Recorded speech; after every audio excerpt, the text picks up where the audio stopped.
I'm originally from New Mexico, the wilds of New Mexico, but I grew up mostly in Western New York, Rochester, and moved to New York about 20 years ago, and got my first real tattoo job almost immediately, luckily. I had like 600 bucks in my pocket and really had no idea what I was going to do or where I was going to live. The East Village was a very different place back then. I started off in a shop called Fun City.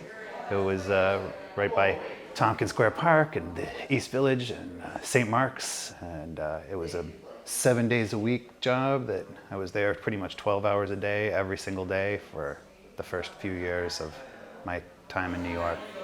I didn't really have any teachers or anything, so at the time I was really just trying to fake it until I eventually knew what I was doing.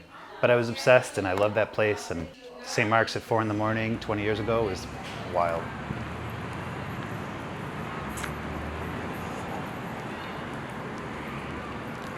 When I first started tattooing, it was still illegal, and then I kind of paid my dues at the street shop, and then eventually when I moved on, I was lucky enough to get hired by Eastside Ink.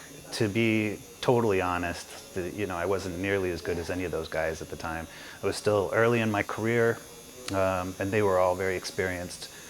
They saw something in me, I guess, and took me in, and I really just was in a wonderful shop that was above my abilities, and I did everything I could to kind of earn my place there.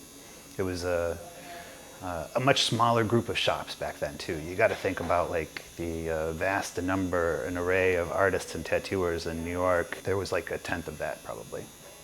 Only a few of those are actually still open, but back then there were like 5 shops that you would know and respect.